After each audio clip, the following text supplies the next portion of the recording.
नमस्कार। हमारा आज का टॉपिक है सिस्टिक फाइब्रोसिस और ये टॉपिक इम्पोर्टेंट है काफ़ी। ये जो सिस्टिक फाइब्रोसिस डिजीज़ होती है ये इनहेरिटेड डिसऑर्डर है। मींस पेरेंट्स से बच्चों को ये ट्रांसफ़र होता है, जन्मजात मिलता है उनको। That causes severe damage to the lungs. और इसमें क्या होता है, जो लंग्स होते हैं उनको सीवियर डैमेज होता है, उनको क्षति पहुँचती है। इसके अलावा digestive system and other organs in the body, तो mainly lung and digestive system और भी ऑर्गन्स इसमें सम्मिलित होते हैं। Cystic fibrosis affects the cell that produce mucus, sweat and digestive juices. Cystic fibrosis में कौन सी सेल प्रभावित होती हैं? वो सेल प्रभावित होती हैं जिनसे कि म्यूकस प्रोड्यूस हो रहा है, स्वेट पसीना और डाइजेस्टिव जूसेस प्रोड्यूस हो रहे हैं, वो अफेक्टेड होती हैं। Cystic fibrosis is an autosomal recessive disorder है and most carriers of the genes are asymptomatic. ये एक डिफेक्टिव जीन्स की वजह से होता है और उस जीन के जो कैरियर होते हैं वो ज़्यादातर क्या होते हैं, जो कैरी करते हैं इस बीमारी को, वो एसिम्प्टोमेटिक होते हैं, उसमें कोई लक्षण नहीं होते हैं। और ये किस तरह का वो है disorder? Autosomal recessive disorder. Next आते हैं कॉजेज़। इसका कारण क्या होता है? तो in cystic fibrosis A defect mutation in A gene. क्या होता है? एक जीन में म्यूटेशन होता है या डिफेक्ट होता है। The cystic fibrosis transmembrane conductance regulator gene. इसके लिए कौन सा जीन रेस्पॉन्सिबल होता है? CFTR।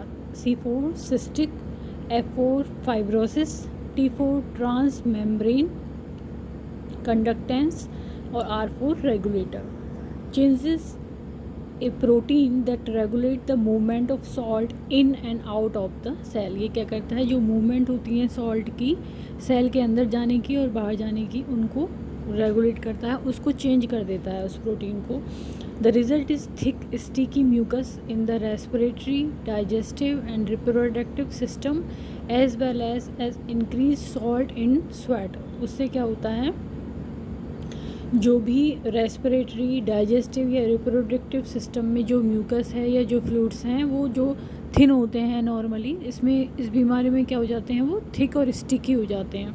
और थिक और स्टिकी होने से वो क्या करते हैं, उनकी जो ल्यूमन होती है या उनकी जो डक्ट होती है उसको वो ब्लॉक करते हैं या उसमें परेशानी पैदा करते हैं। इस वजह से ये सिस्टम इसमें प्रभावित होते हैं। इसके अलावा ये क्या करता है, जो स्वेट पसीना होता है उसमें सॉल्ट की मात्रा को बढ़ा देता है। इसमें जो मोस्ट कॉमनली अफेक्टेड ऑर्गन है सिस्टिक फाइब्रोसिस की वजह से वो हैं लंग, पैंक्रियास, लीवर और इंटेस्टाइन। इसके जो साइन एंड सिम्टम्स हैं वो भी इन ऑर्गन से रिलेटेड ही होते हैं मेनली। तो एक इसमें होता है frequent sinus infection, gastrointestinal issues होते हैं इसमें, जैसे कि abdominal pain, constipation, diarrhoea, greasy foul smelling stool. इसके अलावा नेज़ल पॉलिप होते हैं नाक में, which are small fleshy growths हैं इनसाइड द नोज़।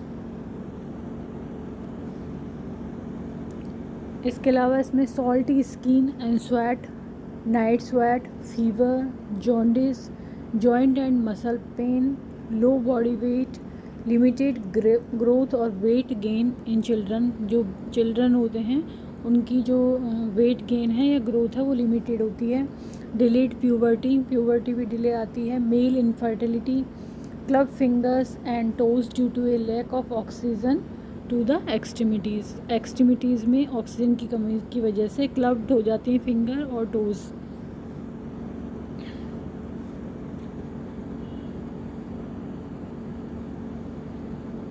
इसके अलावा इसमें मैकोनियम इलियस भी होती है इसमें। नेक्स्ट पढ़ेंगे हम इसके डायग्नोसिस के बारे में। तो इसमें न्यूबॉर्न स्क्रीनिंग की जाती है, स्वेट टेस्ट किया जाता है। तो sweat test measures the amount of chloride in the body sweat. Sweat test क्या मेज़र करता है कि जो बॉडी की स्वेट है, पसीना है, उसमें क्लोराइड की अमाउंट कितनी है, which is higher in people who have CF, जो उसमें सिस्टिक फाइब्रोसिस होता है उनमें, उन लोगों में ये ज़्यादा होती है। इसके अलावा genetic testing, sinus X-ray, liver function test, lung function test. The most common lung function test जो किया जाता है वो किया जाता है स्पायरोमीट्री से, और स्पुटम कल्चर लिया जाता है इसमें, नेज़ल पोटेंशियल डिफरेंस। एक बार वापस से देखते हैं क्या क्या डायग्नोसिस में यूज़ किया जाता है। Newborn screening, sweat test, genetic testing, sinus X-ray, lung function test, sputum culture, nasal potential difference. Next आता है ट्रीटमेंट। ट्रीटमेंट में एंटीबायोटिक देंगे to treat and prevent lung infection, जो लंग इन्फेक्शन हुए उनके लिए एंटीबायोटिक। दूसरा एंटी इन्फ्लामेटरी देंगे medication to lessen swelling in the airways in the lungs, lungs में जो एयरवेज हैं वहाँ की स्वेलिंग को कम करने के लिए एंटी इन्फ्लामेटरी मेडिकेशन दी जाती है। तीसरा है mucus thinning drugs such as hypertonic saline to help cough up the mucus which can improve lung function, क्योंकि इसमें जो स्टिकी हो जाते हैं, जो भी फ्लूइड होते हैं या कह सकते हैं जो भी सिक्रीशंस हैं, तो उसके लिए म्यूकस थिनिंग ड्रग्स दी जाती हैं जो कि म्यूकस को थिन करती हैं, जैसे कि हाइपरटोनिक सैलाइन, जिससे कि क्या होता है म्यूकस को कफ अप किया जा सके और इससे लंग फंक्शन क्या होते हैं, इम्प्रूव होते हैं। नेक्स्ट है inhaled medications called bronchodilators that can help keep airway open. तो ये ब्रोंकोडायलेटर दिए जाते हैं, ये क्या करते हैं, एयरवे को ओपन रखते हैं।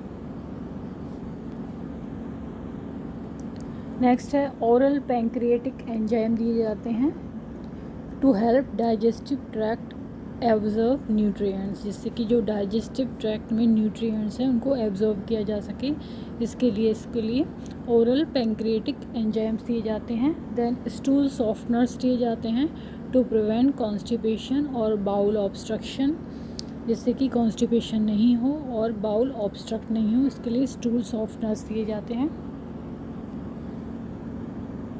नेक्स्ट है the newest combination medication containing elexacaftor, ivacaftor and tezacaftor for CFTR gene. CFTR gene के लिए क्या क्या कॉम्बिनेशन दिया जाता है मेडिकेशन का, एलेक्साकैफ्टर, इवाकैफ्टर एंड टेज़ाकैफ्टर। तो ये सब जो कॉम्बिनेशन क्या होगा ये डॉक्टर्स डिसाइड करते हैं, उनके प्रेस्क्रिप्शन पर ही ये दिए जाने चाहिए।